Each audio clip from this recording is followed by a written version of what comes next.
MMA is a crazy sport. There's no two ways about it.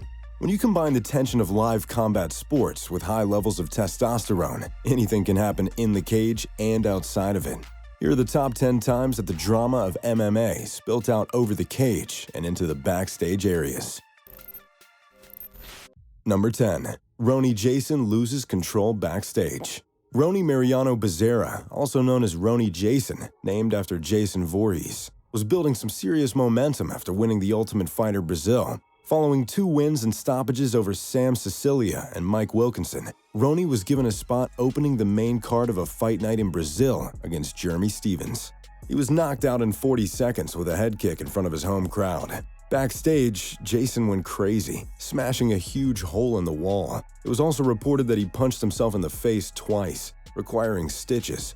There are plenty of examples of fighters getting angry after losses, but that takes it to the most extreme. Ray won 1 of his next 5 fights at the UFC and was inevitably released on the 10th of October 2017. Number 9. Diaz and Guida backstage brawl. On top of all the drama regarding Ariel Helwani, the crazy moments at UFC 199 didn't end there. After being stopped by Brian Ortega in the 3rd round, an angry and heavily concussed Clay Guida began making his way back to the locker room. As he was on his way, out of a back room came Nate Diaz, who was met with some not-so-complimentary words from Guida. In classic Diaz fashion, he answered back. Adhering to the Diaz code of life, Nate and Jason Guida got into it, fighting for about 30 seconds before the fight was broken up. The Diaz brothers always had the mentality of Diaz versus everybody, and Nate proved this on this night. Number 8. Jason Mayhem Miller gets fired. As is the case with many of the entries on this list, this backstage confusion revolves around a crazy character in MMA. Jason Mayhem Miller played up to his wild man persona, but backed it up with an impressive career outside of the UFC. Coming into the UFC off of several middleweight title fights in other promotions, and a win over Kazushi Sakuraba in his most recent fight, Miller had some momentum behind him. He had also built his own profile as the host of the MTV show Bully Beatdown, and because of this, was thrown right into the Ultimate Fighter as a coach against Michael Bisping.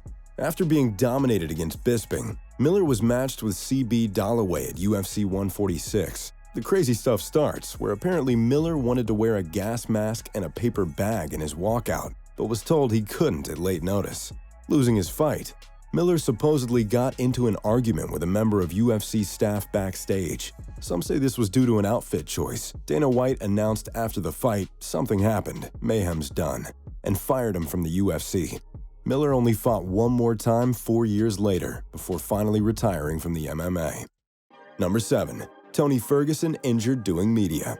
In what could go down as the greatest fight in the sport's history that we never got to see, Tony Ferguson vs. Khabib Nurmagomedov is a cursed fight. Clearly the 2 best lightweights on the planet for several years. They've been scheduled to fight countless times, but have never both made it into the cage on fight night. In what fans hoped would finally be a conclusion to the chapter, Ferguson and Khabib were scheduled to compete for the vacant light heavyweight title at UFC 223.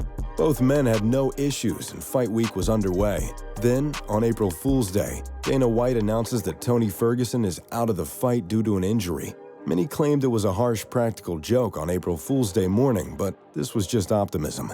While he was completing some pre-fight media obligations, Ferguson tripped on a wire and somehow tore his fibular collateral ligament. Khabib went on to face Al LaQuinta instead, while Ferguson vs. Khabib has been rebooked once since. In the least surprising shock of all time, the fight fell off once again. Number 6. GSP's missing belt. UFC 167 is one of the most controversial cards of all time. After a great performance against Georges St. Pierre, many fans claimed that Johnny Hendricks was robbed on the night when he lost in a split decision. The confusion was added to by GSP's post-fight speech, where he hinted at retirement, saying he needed to go away for a while. When he didn't show up at the press conference, Dana White said he had been taken to the hospital, only for Georges to show up 20 minutes later. His view of the story was that he had been told by UFC officials that he couldn't attend the press conference or leave with his belt. White, on the other hand, claims this was due to a bad translation. Stories about GSP being fine the next day and claiming his belt was stolen whilst he was in the shower have built up this mystery and confusion around the event. And that's without mentioning GSP talking about being abducted by aliens. Number 5. Jorge Masvidal's three-piece. At UFC London in March of 2019, Jorge Masvidal returned to the octagon after a year and 4 months out and stopped Darren Till in the second round, making the start of the resurrection. But Masvidal's night didn't end there. Whilst doing an interview with ESPN, Leon Edwards walked past Masvidal, calling for a fight with him in the summer. Edwards had beaten Gunnar Nelson in the co-main event and believed he should have been the one in the main event, not Masvidal. Jorge walked away from the interview and over to Leon, with his hands behind his back, before sucker-punching Edwards 3 times and cutting him above the eye.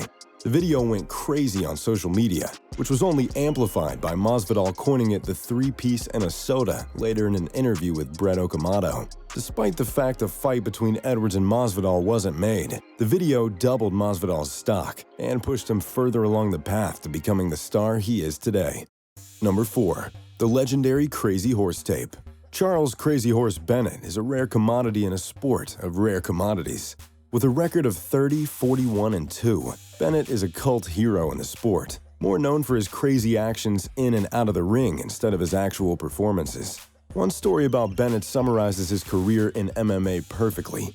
At Pride Shockdown in 2005 on New Year's Eve, Bennett opened up the card, winning via submission in the first round. After his fight, Bennett shared a backstage area with Wanderlei Silva, who would be defending his middleweight title. An argument broke out between Bennett and Wanderlei's head coach, Cristiano Marcelo. The whole thing was caught on camera by Silva's team, showing Bennett and Marcelo engage in a brawl, ending with Marcelo choking out Bennett with a triangle. The Shootbox team put the video on their website, which Bennett claimed didn't tell the whole story. In his view of events, after the video stops, he gets up and knocks out Wanderlei Silva with one punch before fleeing the arena. Take from that what you will. Number 3.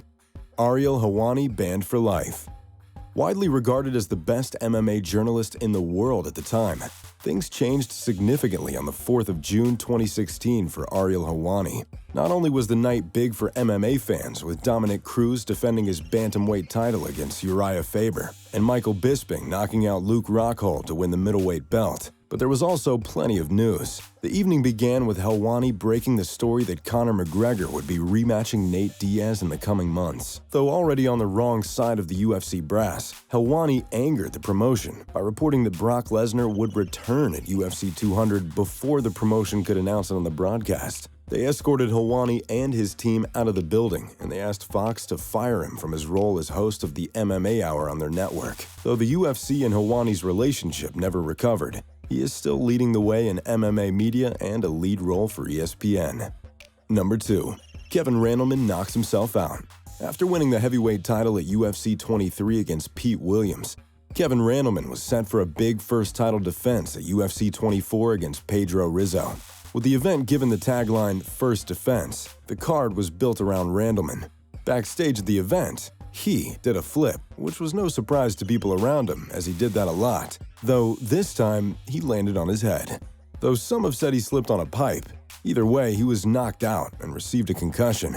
The UFC waited until the main event was about to start to announce that the fight would not be going ahead. Though it was initially available on pay-per-view, it was not released on home video, and some providers stopped allowing customers to purchase it. Number 1. Conor McGregor's assault on a bus. At UFC 223, one of the biggest rivalries in the sport hit the boiling point.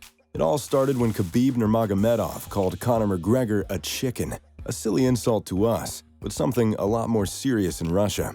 When McGregor's teammate and MMA Twitter's GOAT Artem Lobov hit the insult right back at Khabib, Nurmagomedov gripped up Lobov and threatened him on the week of UFC 223. McGregor boarded the next flight to New York, showing up with a group of friends as fighters were leaving the media day on transport buses. He searched for Khabib and threw a dolly through a bus window. Several fighters, such as Michael Chiesa and Ray Borg, were injured, and McGregor was fined for the damages. Khabib responded with the now iconic line, "Send location." Following Khabib's title win that very weekend, he defeated McGregor 6 months later, submitting him in the 4th round. So, there you have it, the craziest backstage moments in MMA history. What do you guys think? What's your favorite all-time moment in the UFC? Let me know in the comments down below. If you enjoyed the video, make sure to drop a like, subscribe, and turn on post notifications. As always, you're watching Nonstop Sports. We'll catch you next time.